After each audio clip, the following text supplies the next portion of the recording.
Okay, we good to go? Always good to go. I'm just chilling at Canada Life Center. That's the hard-hitting analysis you listen to the Level Flight podcast for. Here we go. Jets are a brisket team, low and slow for the first two periods, and boom, an explosion of flavor in the last few minutes of the third. Doing all right. Better if my internet would work.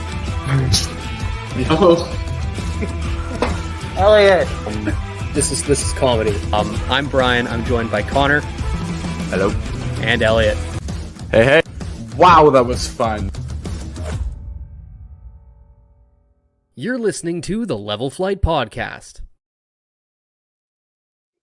That new intro always gets me, but welcome in regardless to episode 92 of the Level Flight podcast. We've got a full crew today. My name is Connor, joined by Brian and Elliott, who's back from vacation.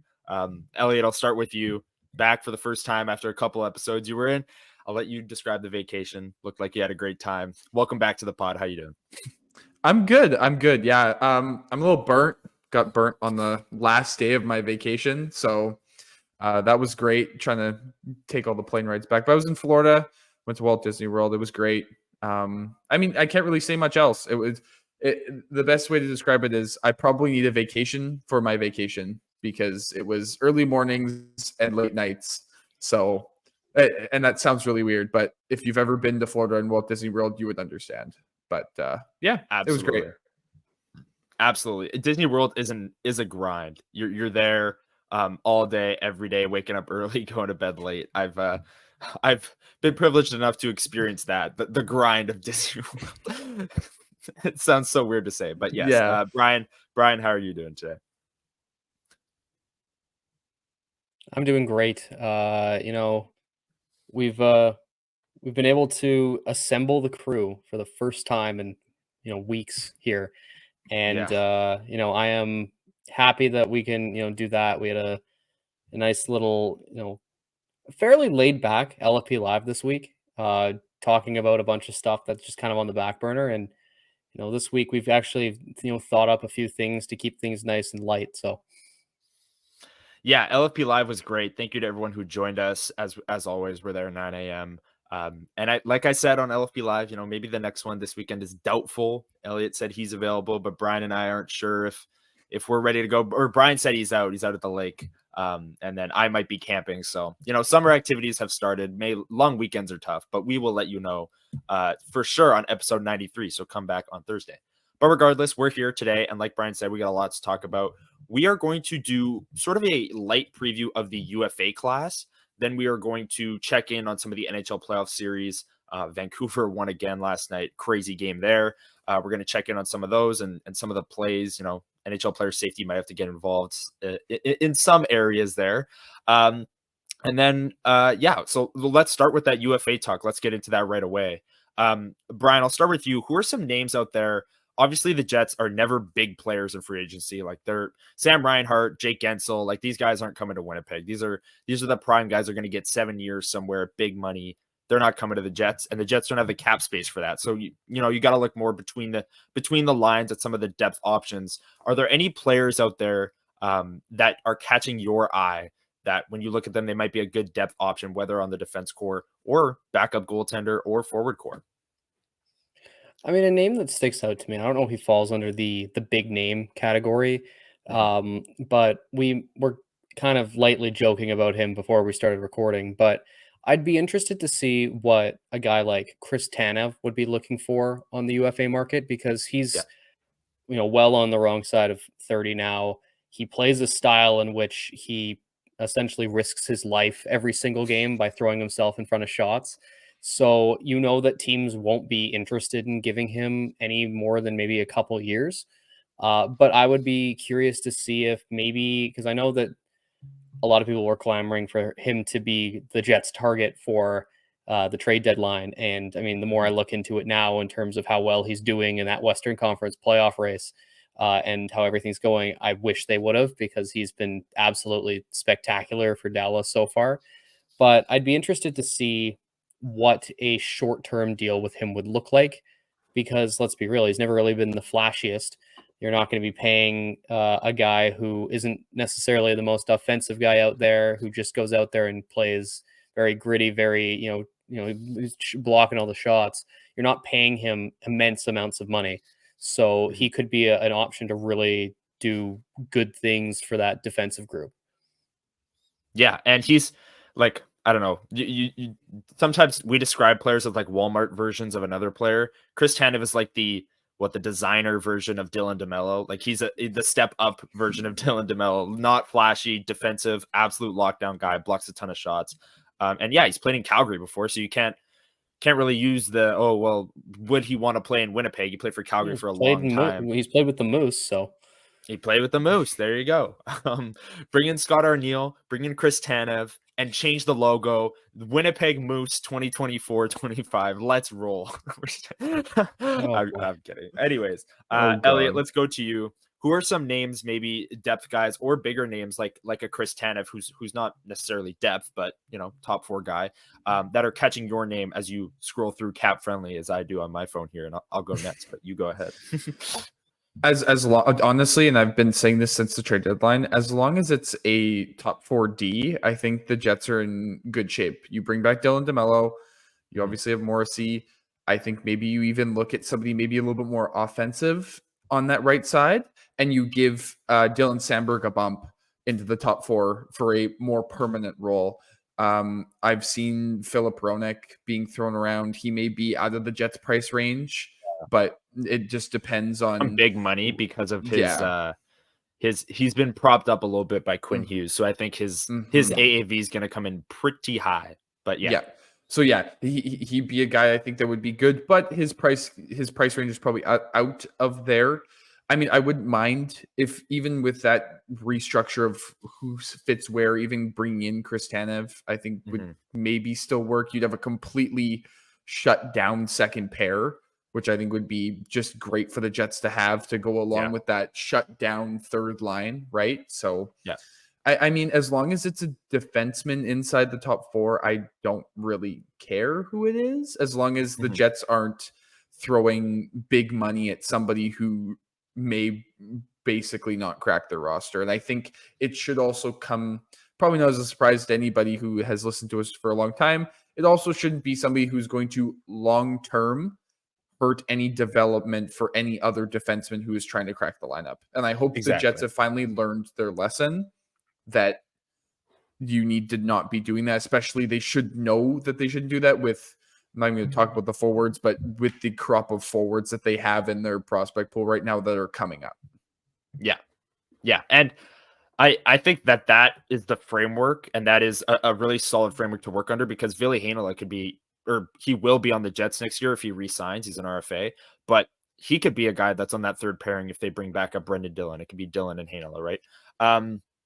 I'm going to roll through a few names here. I'm sorting by UFAs that are right-handed defensemen, and we're just going to rapid fire. You guys can vote like yay or nay on bringing these guys in at their market value. So I'm not saying like, oh, whoever you sign here has to be to an 8x8. Whatever their market value would be, yay or nay to bringing them in.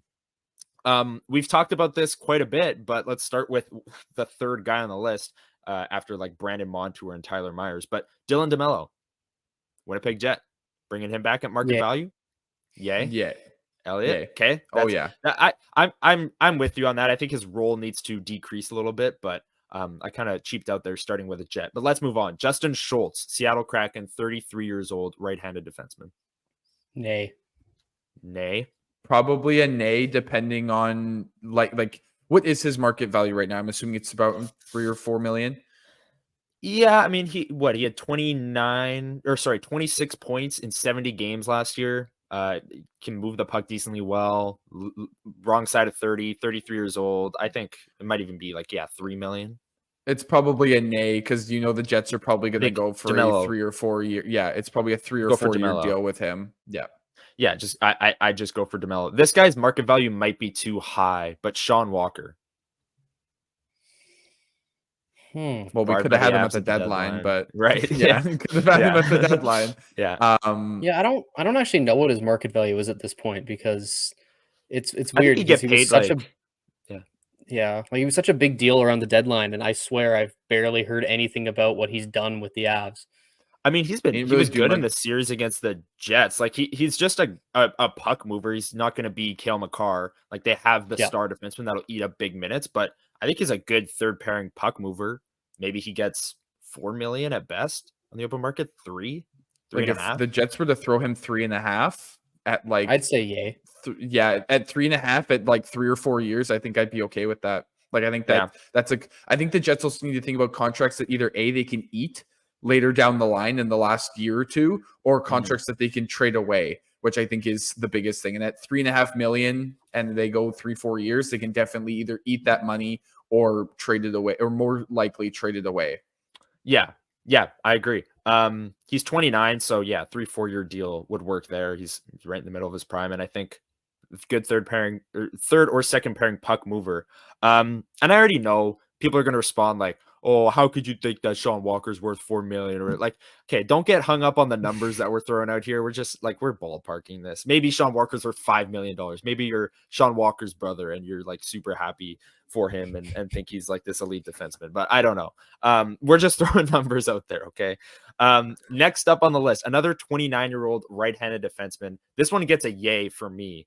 But Matt Waugh, LA Kings. Yay. Definitely yay. I like him a lot. That's probably a yay for me. It feels as like well. another DeMello, like just another DeMello-esque signing. Veteran, defensive guy, can play third pairing, second pairing, shutdown role. Won't be too expensive, not flashy. Had actually 25 points in 81 games last year. That's not terrible. DeMello had 31 in 82, so maybe a little bit less offensive upside than a Dylan DeMello, but I think that's in the same ballpark. That gets a sweep of yays. This was a guy we talked about at the trade deadline. I'll do two more. This was a guy we talked about at the trade deadline in division, Nashville's Alexander Carrier, 27 years old. It's a yay for me. I did a lot of looking at him around that deadline, only to have Nashville be like, "Nah, we're keeping him" on the day of the actual deadline. So, no, I liked him a lot then. I still like what he would bring in terms of the puck movement and just being really solid. So, I know a lot of people don't like him because he's small, but I like him, and that's all that matters because you asked me the question. There you go. Yeah, Elliott. We'll make it another full sweep of yays. I think that he fits somewhat what the Jets are needing. Like I think he's a little bit more offensive upside than a couple of the other guys that are available, and he's a puck mover. I think whoever goes into that second pair, especially if they are with Dylan Sandberg, need to be a puck moving, more offensive player so that Sandberg can kind of stay at home. Not that Sandberg's a bad puck mover, just I think there were times, especially when he was with Logan Stanley or other pairings, where he just didn't move the puck well when he wasn't with like a really good puck mover. So I think he gets forced into some decisions where he doesn't always make the right play, at least early on in his career so far. So I think if you put him with someone who's a really good puck mover that might be a little more offensive and allow Sandberg to kind of play a more defensive game, I think that's a really big plus for the Jets. Yeah, I agree. And Nate Schmidt is a puck mover by like his style of play, but there are really effective puck movers on the market that we're talking about here that could even elevate that even more. Last one, we started it with a Jet. We're going to end it with a Jet. Colin Miller. I mean, I'd like to say yay, but I just meh. I didn't get a chance to say enough down the stretch to even have an opinion. Yeah. Honestly. Yeah. I mean, I liked him in game 5. Thought he played well. Yeah. That's kind of where we're at. Like, I think he'd be if the Jets were to actually play him on the third pair as a right D, I think he'd be great. But they'd have to be committed to playing him. And I also think that he would command, I don't think more than $2.5 million, like maybe 2.75. Like, I think that's you sign him to a 2-year, 3-year deal just to bridge the gap for another prospect to come through, like an Elias Salmonson or something. And then that's again another guy that you can either keep in the press box, or it's a guy that in the offseason you give away to somebody else, right? Like, I think it's good. Good 6th, 7th defenseman depth. Like that's that. So that gets a yay from that angle for me. Yes. That is, I think it. Or do you have anything else, Elliott? Go ahead. If you no, I was really just gonna say, like, if it's anything more than 6-7, then it's a nay for me. Yeah. Like the Jets have to somewhat swing here in free agency for somebody, or I don't know as they have if the we get room. into it. That's But the here's the thing: when we get into it here, either if they sign or bring somebody in via trade, I think that if Colin Miller's that 6-7D, that's a definite yay for me. But if his role is anything more than that, it's a definite nay. Get it out of here. Like just go away. Okay. Yeah. Yeah. And I think that a lot of the other defensemen are like Kevin Shattenkirk and like Tyler Myers, and it's like that's gonna be nays. So I brought up some of the fun options there. Maybe we'll do you brought up trades, and we did preview this on LFP Live, but on Thursday's episode, we're going to bring our best like trade proposals for Nikolai Ehlers. Murata Tesh, friend of the show, had an article, and he reported that he's hearing that Nikolai Ehlers is being shopped and expects him to be moved before the draft being June 28th. So about a month and a bit until Nikolai Ehlers, the clock is ticking from on that sense. So we're going to come with some trade proposals, some defensemen that are, maybe under contract around the league, assuming that that's what the Jets go for in return. But that's going to be Thursday's episode. Let's rapid fire a little bit of forwards as well. Or actually, screw the rapid fire thing. Do you guys have any names off the top of your head that maybe are intriguing you? Brian, I'll start with you. It's interesting because it feels like there's a lot of really good shooting talent out there this year. Mm-hmm. And I feel like with what the Jets have going here, I'm not even sure if that's where they need to go.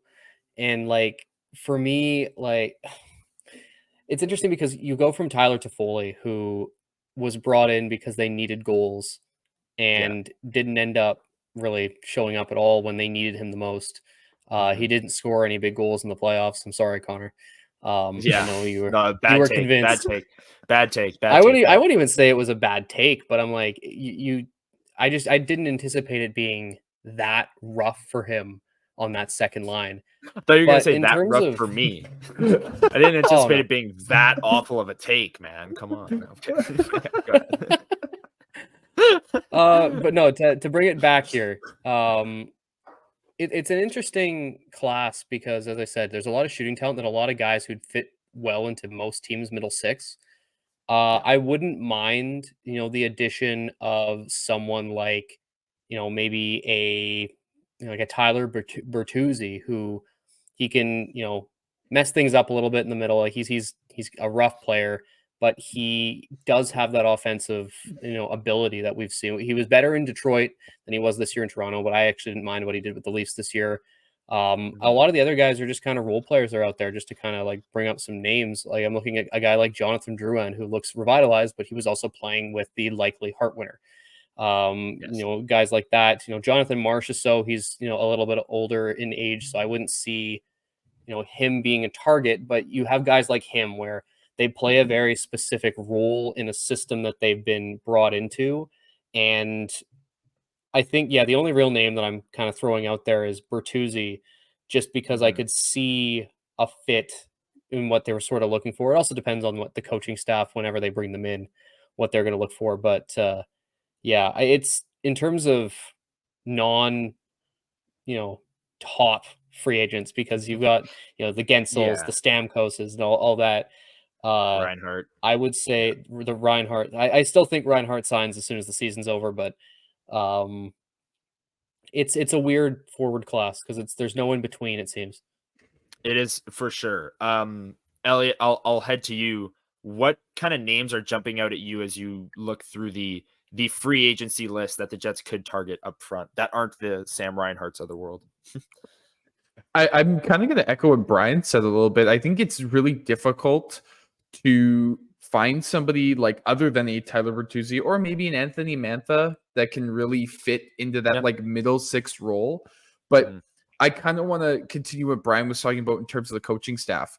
I think it's going to be hard for Kevin Cheveldayoff to build a team without having a head coach like under contract, because realistically, if you think about it, you don't want to be Chevy and sign a bunch of players and then look at the coach and go, okay, here's who I have. And he goes, oh, well, all these guys that you just signed don't fit my play style and I'm not going to play them.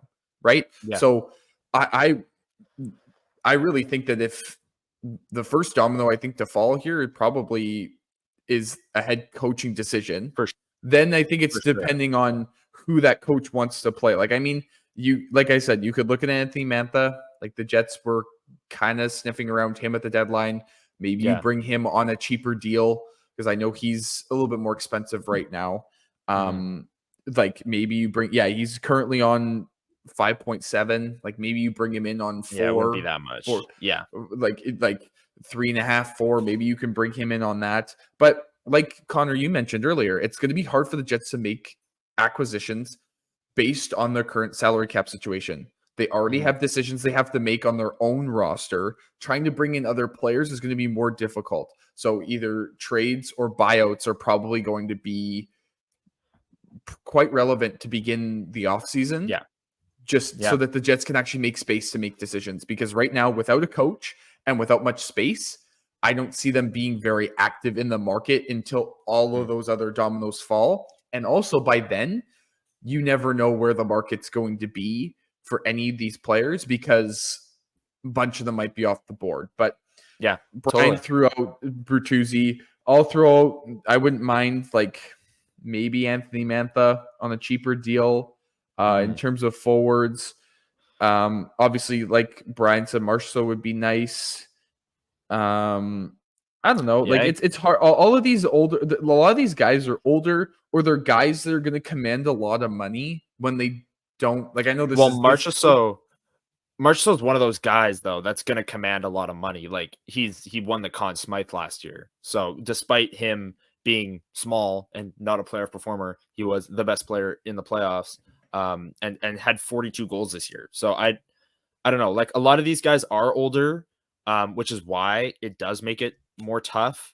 As for like, you guys were kind of focusing as well on like the middle 6 or top 6 options if the Jets don't bring back a Monahan or a Toffoli and they were to go for a Bertuzzi. I was more looking at kind of the fourth line, bottom 6 guys. And I saw this guy named Blake Wheeler. I'm not sure. Maybe he could be an option. No, I'm kidding. Stop it. Actually though, I feel like Daniel Sprong is a player that we've talked about at the deadline for years. He's coming off of an 18-goal, 25-assist season in 76 games for the Red Wings. I don't know what his price tag would be, but that would be a great addition to the bottom 6 if they were able to make it. The new Yeah, exactly. I've been impressed with Teddy Bluger in this playoff series against the Oilers on the Canucks. Denton Heinen's a player on the Bruins that I think wouldn't be too expensive, had 17 goals this year in a depth role, moved up and down the lineup for them the entirety of the year. And yeah, I think that's where I'm going to leave it. Jake DeBrusk, I don't know what his price tag would be. He had 40 points in 80 games. For the that Bruins, was another name I was looking at.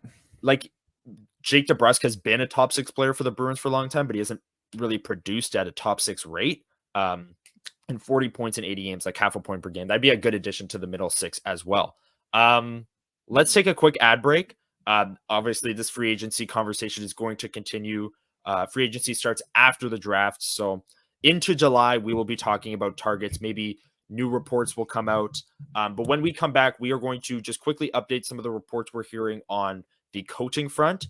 And then we're going to quickly wrap with just an update on the current state of the Stanley Cup playoffs. So stick around on episode 92 of the Level Flight Podcast.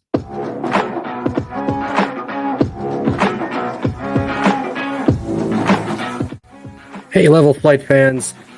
You were probably just watching us chat something about the Jets, or who knows, it's, almost summer now, so we could be talking Goldeyes, we could be talking Bombers, we could be talking Sea Bears.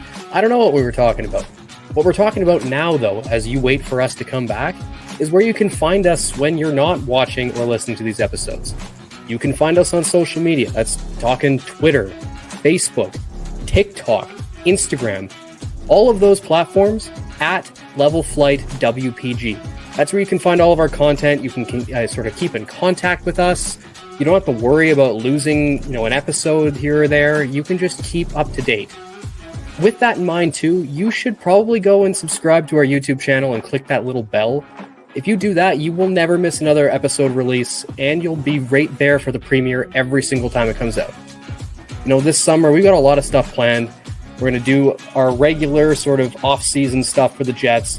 The draft's coming up, free agency's coming up, but we're also going to do our regular coverage into the other Winnipeg sports scenes. So, we've got a lot of content on the Goldeyes. Should be a great season there. Sea Bears are starting up soon. The Bombers just had, they're starting the rookie camp now. So exciting times ahead. So as you wait for us to come back, which we'll be back very shortly, think about that. Go subscribe, like this video, and just enjoy the rest of the episode. Follow us on all our socials, and I'm going to send it back to, us. Enjoy the rest of the episode. Welcome back into episode 92 of the Level Flight podcast. Like Brian just said, hit the like, hit the subscribe button. Join us Thursday for episode 93, and then potentially on Sunday, but if not, next Sunday at 9 a.m. for LFP Live. Some of the reports, I'm just going to run through them here. On what the insiders around the league are saying in terms of the Jets and the head coaches. Just a quick note, some of the odds I'm seeing have Todd McClellan as the second or third highest option to be the Jets head coach. Scott O'Neill's the heavy favorite wherever you look. If you want to follow what Vegas is talking about, that's what is. There was a Twitter post about Todd McClellan taking a flight to from LA to Toronto. Who is he? Hilarious. Is it reported by JP Morosi? Exactly. Yeah, exactly. Shohei? Anyways, Elliott Freeman on 32 Thoughts this morning, we're recording this Monday, said that Winnipeg, he wouldn't be surprised if they wanted to talk to Sheldon Keefe. He also talked about how Kevin Cheveldayoff and Todd McClellan have a long history, but he did clarify that I'm not sure that's where they would go. I do remember Darren Dreger. I was listening to that this morning as well. He brought up the fact that Scott O'Neill's the heavy favorite. And he brought up another name, but it wasn't anyone new that I forget who it was, but it wasn't anyone that we haven't heard already, like a Sheldon Keefe or a Jay Woodcroft or anything like that. So that is your head coaching update. We did talk a lot on LFP Live about which coaches we would prefer. We talked about Sheldon Keefe, episode 91.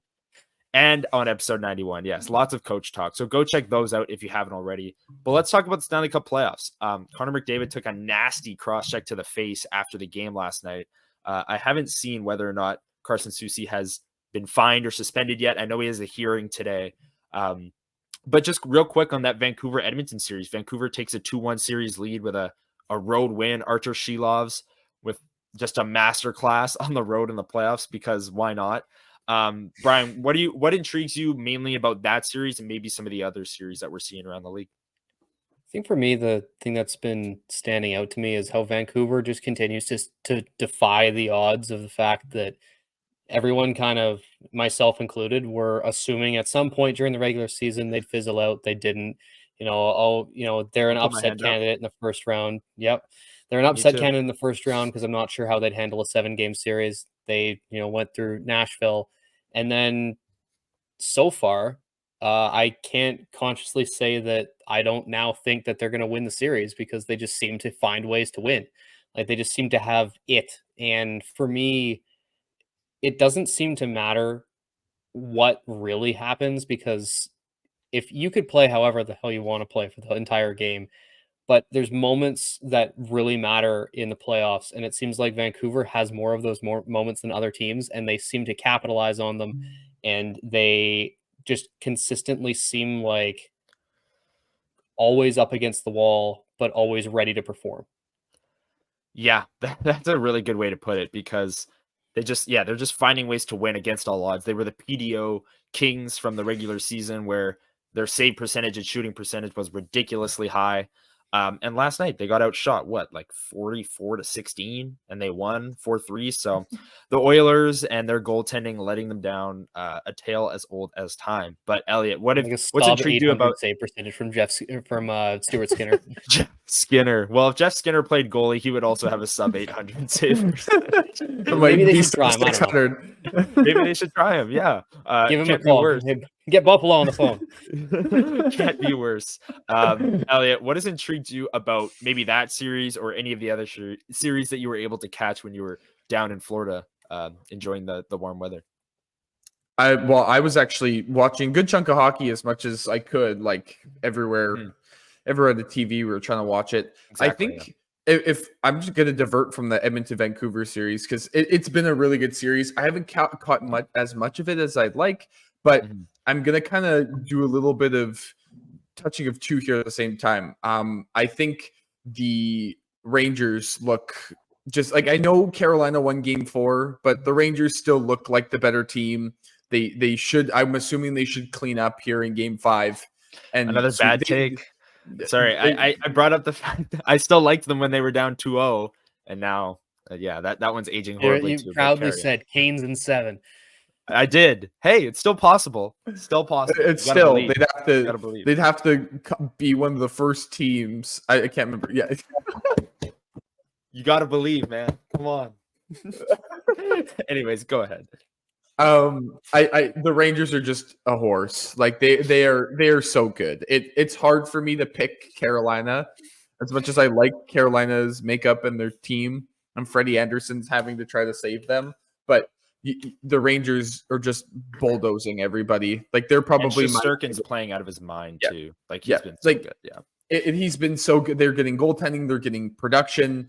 It's just hard for me not to say that they might be my cup favorite at this point, with the almost coming into the Eastern Conference Final. But the other series I wanted to talk about that I actually think I've caught a little bit more of than anything else is the Florida Bruins or Boston series. Yeah. Those two teams, like I knew they hated each other, but my God, I don't think two teams. Well, no, I can't say that because I've seen some crazy rivalries, but this has got to be up there with two of the teams that hate each other the most over the last 5 years. Like they are just beating each other. Like I think it was it game 3 was one of the highest hit totals in playoff history. Like they had like a combined 100 and something hits. And then game 4 starts with Reinhart like skating next to the puck, not even touching it, and getting obliterated by Charlie McAvoy. Yeah, that was one of the craziest hits I've ever seen. Also, did you guys think that was interference? Well, you didn't touch the puck, so according to the rule, that should be. But the NHL referees, as we've seen in these playoffs, I think they have deviated away from that series, especially. Oh, that series is bad because one moment there's a tap on the shins and it's a slashing call, and another minute Charlie McAvoy completely runs over Sam Reinhart, and the ref just goes, "Oh, what? What happened it later in the game on?" I can't remember who Lindholm it was. Lindholm, but they ran over Kachuk. Yeah, Hampus Lindholm came down the wall, ran Kachuk without the puck, and they called interference. And I was like, what's the difference between that and the first play? I still don't know what goaltender interference is because there was also a call last night where absolutely got ruined by Sam Bennett into Jeremy Swayman. There's no way that Swayman could ever move over to make that save. Like we didn't deem that it was, something that would impede him from making a stop. Like his legs were covered by his own player because he was thrown into the net. What are we doing here? Yeah, that was ridiculous as well. And then the Vancouver Edmonton game last night, that was game 3 of the series. Sorry, I was blanking on that, but there were calls that were just pure game management. Like the Edmonton Oilers would take a penalty, and then 2 minutes later, they would just call some super ticky-tack call on the Canucks just to give them a power play, just because they called one. Darnell Nurse got a cross-check that was ridiculous. It's a cross-check that happens literally 35 times in a playoff game. And then the Canucks scored, and that was their 4th goal and ended up being the winner. But there were calls on both sides. Also in the third period, the Oilers had the puck the whole time, but the Canucks took 3 penalties that were I don't know, but the Oilers were losing 4-2, so they had to get a few power plays to make it interesting. It's like it's so obvious what is going on with like a team is losing and they get 4 straight power plays. It's like, yep, that's just how it works. That's just how it works, and it's honestly ridiculous. I do wonder, because we sit on our couches and are like, what's the standard? How does a player playing the most intense hockey of their season in a playoff game, like, kind of gauge how to handle themselves in a board battle? Like, how do you mentally do that if you don't know the standard? Darnell Nurse honestly lightly taps a guy. I can tell you could you could also have the strategy of Kyle Connor and just not go near the boards and just not play the puck. That's why Hey, Kyle Connor's he's been rattling in some like the boards, Lady man, in the Bing first round. conversation for his entire career. So Hey, he was making some hits in the first round. You gotta was. give him some props. He changed his play style. But I'm just saying historically. No, sure. That's both. It's just been crazy in terms of the officiating. has. But welcome to the. I mean, Reggie Miller said the other night, calling the Knicks and Pacers broadcast. It happens in all sports because even Reggie Miller called out the officiating the other night, saying that you had to defend. I believe he said it was 8-on-5 because you also have to worry about the 3 referees on the floor when you're playing in New York, right? So it's just it happens across all sports all the time. It's just it feels like this all year's officials worse are than awful. usual. Oh, well, I don't know about that. Actually, no, I don't have qualms with the linesman. No, neither do I. Well, they can't do anything. Yeah, I do think this year's worse than normal, but I also feel like I say that every year. So there's something. And every there for day sure. I wake up and I thank everyone around me that as hockey fans we don't have to deal with something as bad as like in baseball with Angel Hernandez. Like there's not like one guy that you see coming up. You're like this is the worst person at his job and you can't do anything about it. Here's the strike zone. Here's the strike. yeah, no kidding. That some of those clips are actually like hilarious though. I scrolling TikTok, I see those videos. It's like they're pretty funny. The ball is like doesn't do great 40 feet framing. outside, and then you see him do the turn and his little ring him up, and it, like at the point the players aren't even getting mad at this point. They just look and like, what are we doing? Yeah. And then the catcher's not even framing it either. It's not even like he was trying to frame it. He catches it down here and he's just like kind of corral it so some wild pitch. And it's like, all right, strike 3. Exactly.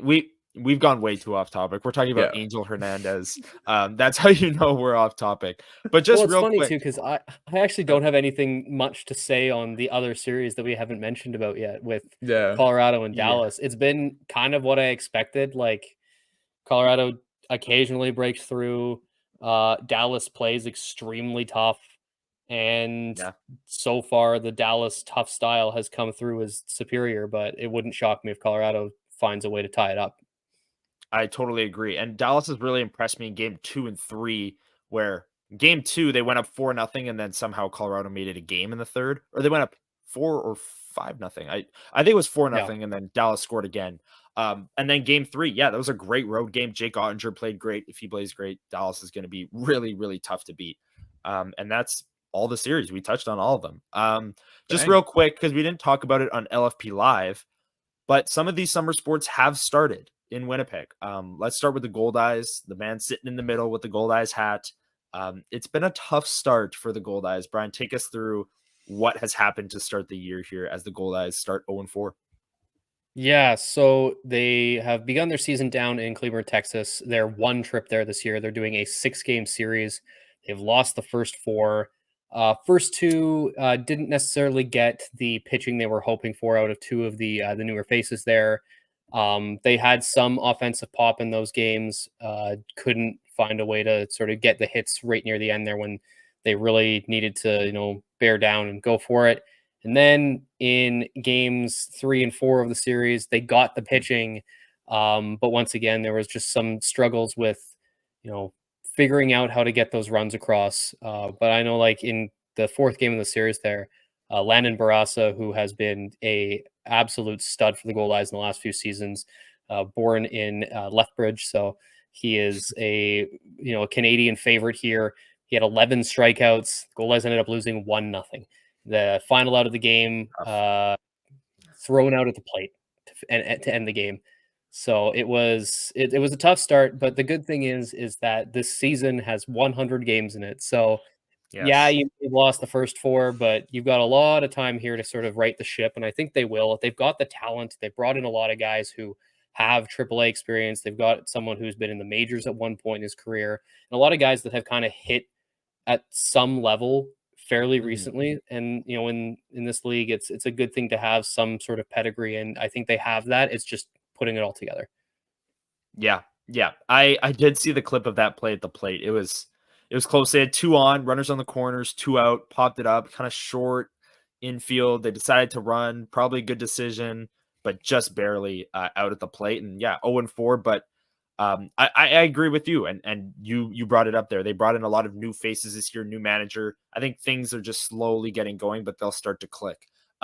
Elliott, we missed your presence on Sunday because we did talk about the Byron Mullins signing for the Sea Bears. I do know that their training camp either started. Did it start today? I saw photos online. Take us through the Byron Mullins signing first, and just what he'll bring to the Sea Bears, because he is a former NBA first round pick in 2009. Yeah. Mullins was a first round pick. Back in 2009, which feels like forever ago. Like, God, Yeah, I that was a remember long playing time with him on ago, for 2K11 on the Thunder, playing with like Harden, Durant, and Westbrook, and him being their backup center behind, as you would guess, a Kendrick Perkins. Yep. Either way, it's yeah. Don't even get me started on him. Realistically, this Sea Bears roster, if people are wondering, is probably 2 to 3 times better than last year's roster. Mullins only amplifies that. He has been historically a more of a back to the basket big, playing inside, scoring inside. He rebounds well. He's a pretty good defender too. But actually, towards the end of his NBA career, and especially overseas, he's developed a 3-ball, which fits more of the FIBA style of play, where bigs kind of have to shoot. You need to be able to stretch the floor. I don't think he'll take too many from there. Like, realistically, to make this simple, think Chad Posthumous, but like we talked about with Chris Tanev and Dylan DeMello, he's the designer version of I love the analogies. Yeah. Cross sport analogies. That's the. I was going to say, you reversed it now. Like, normally it's hockey into basketball, and then you're going basketball into hockey. There we go. Yeah, there you go. Yeah. Full circle. We're making as many cross ties as we can here. But yeah. Mullins is basically an upgrade on Posthumous which means that Chad can come off the bench, which to me I think is great. Because at this point of his career, Chad is kind of starting to wind down. I would assume this is probably going to be one of his last years. If not, this is his last year. So for him to come off the bench and have that energy off the bench, I think is just perfect. When he got a chance to come off the bench last year, I thought he looked better in those minutes, especially against some bigs this league plays with smaller or with more athletic bigs, and that's not really his game. I think Mullins should be able to keep up. He was playing really well overseas. So just in terms of the entire roster, like, you bring back the MVP, and then you make the Canadian talent on this roster even better. You bring in Alex Campbell, Mason Boursier, David Muenkat, who is the only player who they have signed who is not currently at training camp, which when you're listening to this, it'll be day 2. It did start on the Monday. He is finishing up his season in Germany. So once they are done, he will come over. But yeah, like, you also add in Darius Days, who I think is going to add a great flavor of scoring and 3-point shooting to a team that needed it last year. Shout out to AJ Hess, who couldn't hit the broadside of the barn. And then, you add Mullins as a big man. So realistically, you allow one, they didn't overload it forward, which means that for people who were hoping it would happen again, Mike Taylor made sure that Simon Hildebrandt will still get some minutes. And I also think that bringing in Days and having Mullen should allow Simon to come off the bench, play about 15 to 18 a night. He shouldn't get too exposed. Like, it should be sheltered minutes. It should be perfect for him. And they also made the talent around Teddy Allen better. Like, he shouldn't, as much as he's going to want the ball in his hands, probably, I don't know, 20 to 30 times a night and taking about 18 shots a game. This talent should allow him to not have to be on the floor for every single minute. You should see a downtick in his numbers, but his percentages should go way up just because he's not going to have to carry he should be way more efficient. He shouldn't have to carry the load. They bring in, they have basically, I would personally say they hit on all 3 of their American signings with Days and with Mullins, just because those are 2 other guys that can take on they know what they can, what they can do at the pro level. They're going to make sure that they hit on those, because you only get 3 of them. So you get Teddy, you bring in Days, who should allow some shooting and some more offense, and Mullins can be another double-double machine. The rest of the roster is going to take care of itself. You bring in a bunch more guys who can play 3 and D, and that's all you really need. You've got your main scorer, you've got a couple other secondary guys, And as long as those guys play to their roles, they should be contending. I'm funny enough, right before we started, if you haven't seen it on Twitter, I've been posting about I'm doing a every day for the next 10 days, 10-part series on kind of going over every single team in the CEBL leading up to opening night. I did the Sea Bears actually 2 days ago when you're listening to this, but I was doing the team that, or I guess it would have been 3 days ago by now. I'm doing the team currently. As we're recording this, I'm writing about the Edmonton Stingers, who are the other team who I think the Sea Bears contend with. They'll play them 3 times this year. I expect fireworks and some of the best basketball in the league when those two teams play. It should be a battle between those two at the top. If you are thinking about going to a Sea Bears game, which you already can't go to the home opener because they've sold out, but if you're thinking about going to another game this summer, please do, because the basketball is going to be so good. The level of talent in the league has completely skyrocketed.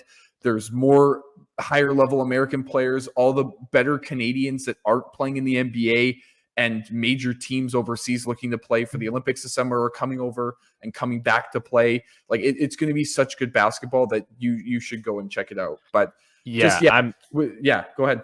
I'm super pumped. I am going to the home opener there. I was shocked to see it sold out so quickly, but that'll be really fun. Goldeyes home opener is May 21st, Sea Bears 24th, but their first game that you can buy tickets for is June 1st. So yeah, get your tickets. Bombers home opener is June 6th. I'm super pumped for that. Maybe I'll save the Bombers update for next episode, since we're pushing 50 minutes here on episode 92. So we'll save it. But yeah, we got pretty off topic, but it happens sometimes. The 3 of us are here, and that's a rarity nowadays where all 3 of us are available. So it was nice to have all 3 of us. Longer episode, but thanks for sticking around. If you're still here, hit the like on the video. If you're on podcast, rate and review. Or go to social media at Level Flight WPG. Give us a follow. Give us a boost on our post. We really appreciate it. And we will see you Thursday for episode 93. We're going to break down some trade proposals for Nikolai Ehlers. I'll give you a Bombers update, and that'll be that. See you on Thursday for episode 93. Enjoy the week, everyone. See you. See ya. Peace.